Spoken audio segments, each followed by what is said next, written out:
Praise the Lord. सभी विश्वासी भाई बहनों को प्रभु यीशु मसीह में जय मसीह की। बाइबल शिक्षा चैनल पर आप सभी का स्वागत है। हमारे इस चैनल को देखने के लिए आप चैनल को सब्सक्राइब करें और बेल आइकन के ऑल बटन को जरूर दबाएं, तभी आपको हमारी आने वाली हर वीडियो का नोटिफिकेशन मिलता रहेगा।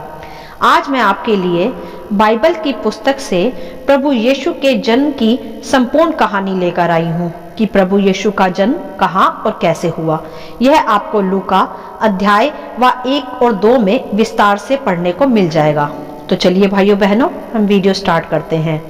बाइबल दर्शाती है यहाँ कि प्रभु यीशु के जन्म से पहले परमेश्वर पिता की ओर से जिब्राइल स्वर्गदूत गलील के नासरत नगर में एक कुंवारी जिसका नाम मरियम था उसके पास भेजा गया था। और बाइबल यह भी दर्शाती है कि उस समय मरियम की मंगनी यूसुफ नामक दाऊद के घराने के एक पुरुष के साथ हो चुकी थी।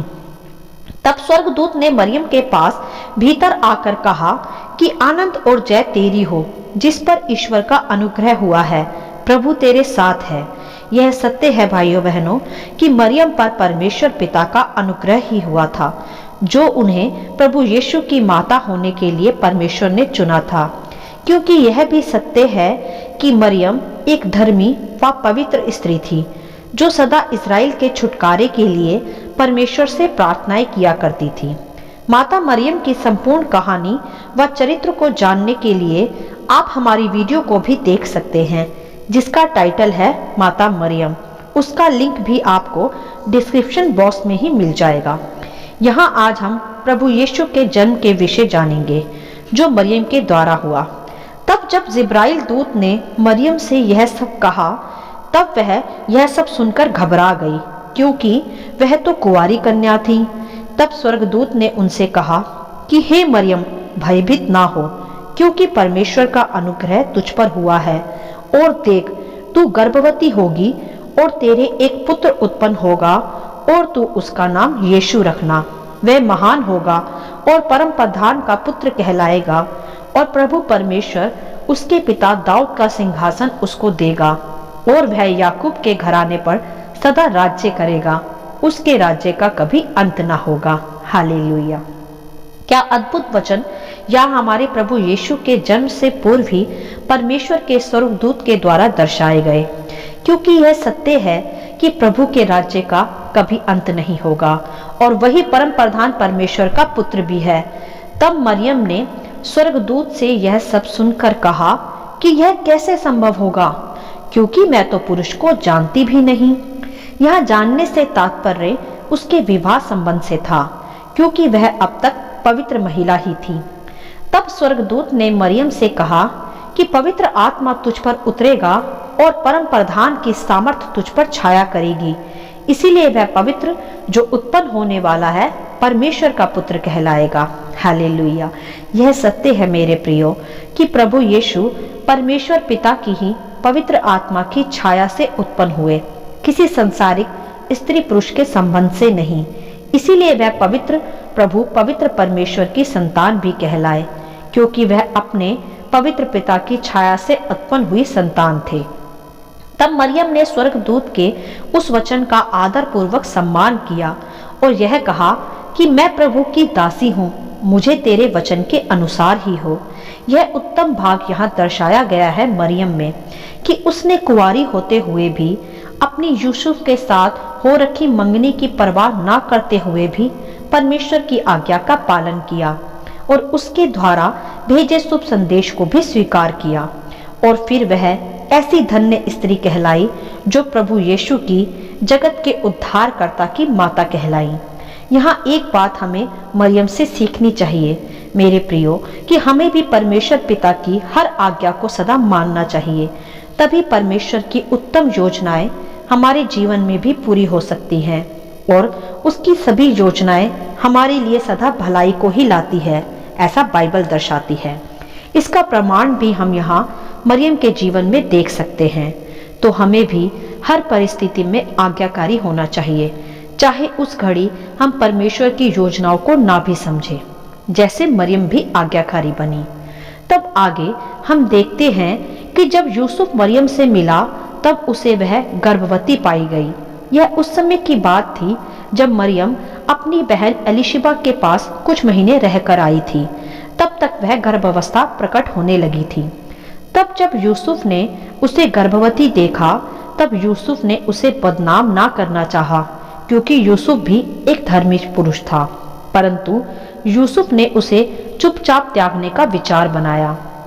तब एक रात जब यूसुफ नींद में था, तब परमेश्वर का दूत यूसुफ के स्वप्न में दिखाई दिया और उससे कहा कि अपनी मंगेतर मरियम को अपने यहाँ ले आने से मत डर, क्योंकि जो उसके गर्भ में है वह पवित्र आत्मा की ओर से है।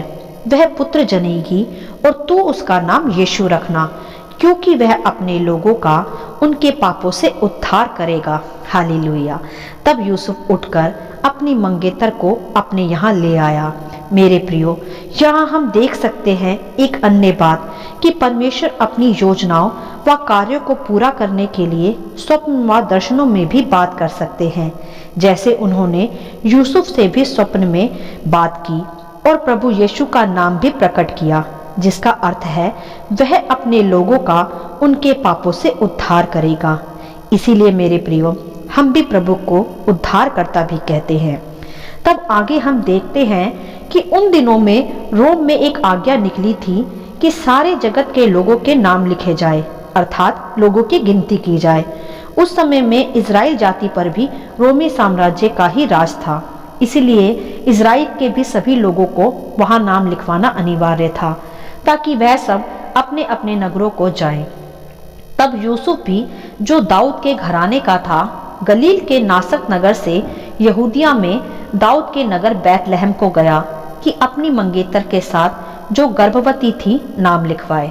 मेरे प्रियो, यह सब परमेश्वर की योजना के आधार पर ही हो रहा था, जिसकी भविष्यवाणी मीका अध्याय 5 के वचन में पहले ही की जा चुकी थी। जैसा वहां लिखा है कि हे बैतलहम एप्राता, यदि तू ऐसा छोटा है कि यहूदा के हजारों में गिना नहीं जाता, तो भी तुझ में से मेरे लिए एक पुरुष निकलेगा जो इजराइलियों में प्रभुता करने वाला होगा, और उसका निकलना प्राचीन काल से वरन अनादि काल से होता आया है। यह भविष्यवाणी और विस्तार से आप इसके आगे भी पढ़ सकते हैं, अर्थात यह सब परमेश्वर की ही योजना का एक हिस्सा था, जो वहां गिनती की जा रही थी कि प्रभु यीशु मसीह का जन्म बैतलहम में ही हो। तभी इसी आधार पर यूसुफ मरियम को लेकर बैतलहम को गया। तब उनके वहां रहते हुए उनके जन्म के दिन पूरे हुए और फिर मरियम ने अपने पहले पुत्र को जन्म दिया और उसे कपड़े में लपेटकर चरनी में रखा, क्योंकि तब वहां उनके लिए सराय में जगह नहीं बची थी। मेरे प्रियो, यह इसलिए हुआ कि प्रभु यीशु, जो जगत का सृजनहार है, जब उसका जन्म हुआ तो वह चरनी में, जहां गाय भैंसों का चारा रखा जाता है, वहां पैदा हुआ। वहां इसीलिए हुआ कि उसने इस संसार में आने से पहले ही खुद को शून्य कर दिया। वह प्रतापी राजा, प्रभुओं का प्रभु, राजाओं का राजा, संपूर्ण जगत के लिए शून्य हुआ। वह चाहता तो वह महलों में भी जन्म ले सकता था, क्योंकि वह तो सृष्टि करता था, परंतु नहीं, वह प्रभु इसके आधार पर हमें दीनता व नम्रता का एक उदाहरण प्रकट करता है कि जगत का सृजनहार होकर भी वह चरनी में पैदा हुआ। मेरे प्रियो, हमें भी अपने प्रभु की यही नम्रता व दीनता को आज ग्रहण करना आवश्यक है।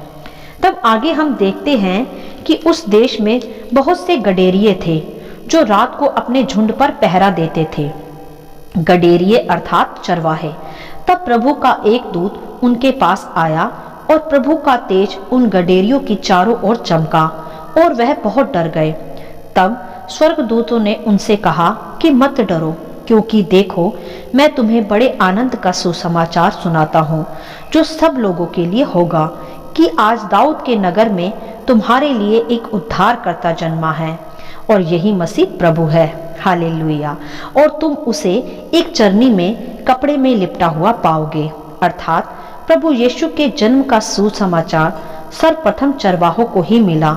यह भी इसीलिए हुआ मेरे प्रियो कि चरवाहे अपनी अपनी भेड़ों को चराने दूर दूर तक जाते थे, जिससे कि प्रभु के जन्म का यह सुसमाचार भी वह दूर दूर तक पहुंचा सके। तब गडेरियों ने आपस में मत किया और वह बैतलहम को गए। तब उन्होंने मरियम व यूसुफ को और चरनी में बालक यीशु को देखा। तब उन्होंने बालक को देखकर जो बात प्रभु के दूत के द्वारा उन्हें कही गई थी कि मैं तुम्हें आनंद का सुसमाचार सुनाता हूँ, जो सब लोगों के लिए होगा, अर्थात यह है कि गडेरियों ने यह सुसमाचार सब पर प्रकट किया, क्योंकि यह सुसमाचार किसी एक के लिए नहीं वरन सबके लिए ही था। और सुनने वालों ने भी फिर आश्चर्य किया, और क्योंकि स्वर्गदूतों ने गडेरियों को पहले ही बता दिया था कि मसीहा तुम्हारे बीच में आ चुका है, अर्थात जगत के लोगों का उनके पापों से उद्धार करने वाला जन्म ले चुका था। तब स्वर्गदूतों का एक झुंड परमेश्वर की स्तुति करने लगा और वहां प्रकट हुआ।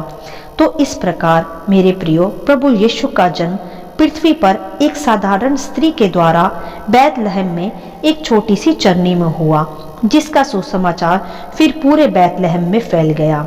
मेरे प्रियो, यह थी प्रभु यीशु हमारे उद्धारकर्ता के जन्म की संपूर्ण कहानी, जिसे आज सभी मनुष्यों को जानना आवश्यक है कि किस प्रकार जगत का उद्धारकर्ता जन्मा।